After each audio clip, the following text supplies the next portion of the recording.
नमस्कार। आज की हमारी चर्चा का विषय है कि हमें गुणग्राही बनना चाहिए और अवगुणों का त्याग करना चाहिए। हम सभी लोग किसी न किसी मत, पंथ, संप्रदाय, धर्म आदि में जन्म लेते हैं, किंतु यह ध्यान रहे कि ये सारी चीज, सारे धर्म, सारे संप्रदाय, जाति, मत, पंथ, यह सब मनुष्यों ने बनाए हैं। और मनुष्य ने यदि बनाए हैं तो उनमें दोष भी हो सकता है।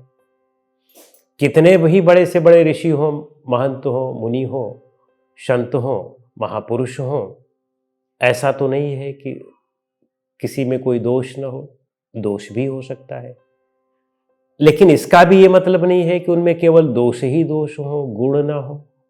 गुण भी होते हैं। तो हमें सारग्रही बनना चाहिए, सार को लेना चाहिए और बाकी चीजों को छोड़ देना चाहिए। इसीलिए कबीर साहब कहते हैं कि साधु ऐसा होना चाहिए जैसा संत सुभाए, सार सारी को गहि रहे, थोथा देह उड़ाए। यानी कि साधु का मतलब यहाँ विवेकी, हमें विवेक का उपयोग करना चाहिए। कोई भी ग्रंथ पढ़ें, सभी ग्रंथों में बहुत अच्छी अच्छी बातें हैं, जितने भी धर्म ग्रंथ हैं, और उनमें कुछ ऐसी भी चीजें हैं जो अविवेक से पूर्ण भी है। वे प्रकृति के कारण कार्य नियमों से परे भी है, विपरीत भी है, और न तो तर्क से सिद्ध हो सकती हैं, न तो आचरण से सिद्ध हो सकती हैं, लेकिन हम उन्हीं को माने रहते हैं। और हम में सबसे बड़ा दोष ये होता है कि हम जिस मत पंथ में हम पैदा हुए हैं, उसकी हर बात को हम बिना नानुकुर किए हुए ही मान लेते हैं। जानते हैं कि उसमें ढेर सारी चीजें गलत भी हैं, हम उनको नानुकुर बिना किए हुए मान लेते हैं। लेकिन जो दूसरे मत पंथ की बातें हैं, उनमें हम दोष ढूंढते रहते हैं। वस्तुतः यह मनुष्यता का लक्षण नहीं है। मनुष्य ने ये सारे धर्म संप्रदाय आदि नहीं बनाए हैं। सारे धर्म संप्रदाय मनुष्य ने बनाए हैं, प्रकृति ने नहीं बनाए हैं। तो इसलिए वस्तुतः हम धर्म संप्रदाय में पैदा होने के लिए नहीं आए हैं, वस्तुतः हम मनुष्य बनने के लिए आए हैं। और इसीलिए वेद कहते हैं मनुर्भव, मनुष्य बनो। यानी हम मनुष्य नहीं हैं वास्तव में, अंदर से। शरीर से पशु हैं, शरीर से हम जरूर मनुष्य हैं, लेकिन अंदर से हम पशु हैं। कहते हैं कि मनुष्य बनो। इसका क्या अभिप्राय है? इसका अभिप्राय है कि हम में विवेक आए, ज्ञान आए। इसीलिए महाकवि कालिदास कहते हैं कि संतः परीक्षांतर तद भजंतो मूढ़ पर प्रत्यय नेव बुद्धि। संत लोग यानी विवेकी लोग हर चीज की परीक्षा लेते हैं, और उस परीक्षा में यानी परख करते हैं, सत्य और असत्य की परख करते हैं विवेक से, समझ से।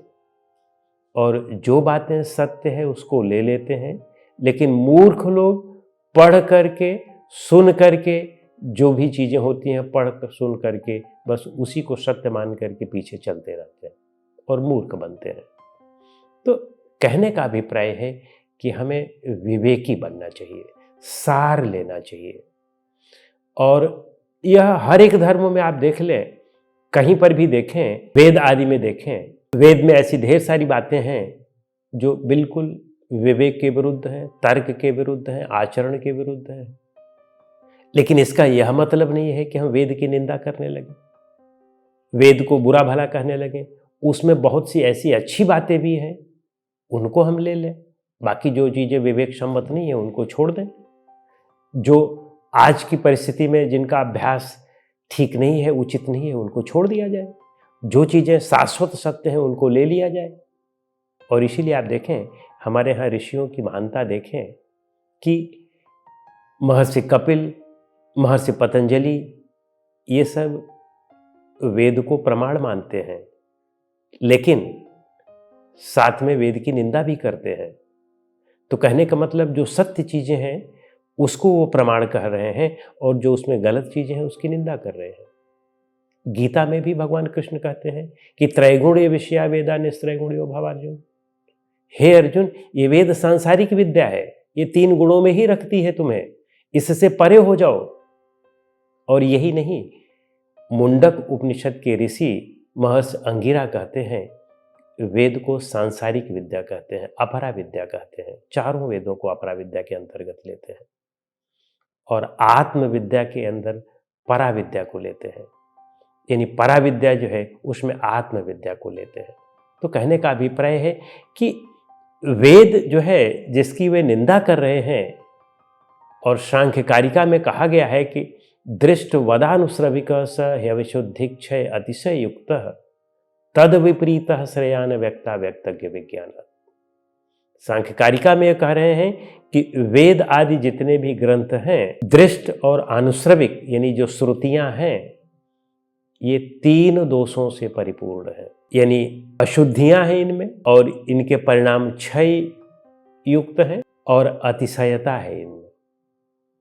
तो इन तीनों गुणों को कह रहे हैं कि ये तीनों गुणों के कारण ये हमारी समस्या का समाधान नहीं कर सकते हैं। कहने का अभिप्राय है कि हमें इसी तरह से, जैसे हिंदू हैं वे मुस्लिम की किताबें पढ़ते हैं, कुरान पढ़ते हैं, तो उसमें सारी गलतियां ढूंढ लेते हैं, अपने अंदर जितनी गलतियां हैं उनको नहीं ढूंढते हैं, फिर उनको नास्तिक कहते हैं। और हिंदू ही आपस में आप देखें कि ढेर सारे ऐसे संप्रदाय हैं एक दूसरे को नास्तिक कहते हैं। शैव वैष्णव को नास्तिक कहेंगे, वैष्णव शैव को नास्तिक कहेंगे, वो इसको नास्तिक कहेंगे। और आप मुस्लिम धर्म में देखें, जो कुरान की हर एक बातों को नहीं मानता है उसको कहते हैं कि वो काफिर है। तो इसी तरह से ईसाई धर्म में है कि बस वो कहते हैं कि बस केवल ईसा ही मुक्ति दे सकते हैं, बाकी और कहीं से मुक्ति नहीं मिल सकती है। लेकिन वस्तुतः यह सत्य नहीं है, वहाँ पर कुछ अच्छी भी बातें हैं। ईसा को ही देखें, ईसा के आचरण कितने महत्वपूर्ण थे, कितने महान थे, और उनमें अहिंसा की प्रवृत्ति देखें, क्षमा करने की प्रवृत्ति देखें, जो उनको मार रहा है उसी को क्षमा कर रहे हैं। मोहम्मद साहब को देखें या हमारे ऋषियों को देखें, कितनी महानताएं थी। तो हमें इसका यह मतलब नहीं है कि अगर हम उसमें कुछ गलतियां देखें तो उसको, उन गलतियों का परित्याग न करें, उन गलतियों को भी आंख मूंद करके मान लें। बिल्कुल ऐसा नहीं होना चाहिए। लेकिन इसकी वजह से हम उनकी निंदा भी हमें नहीं करना है, क्योंकि उन्होंने बहुत अच्छी भी चीजें दी है।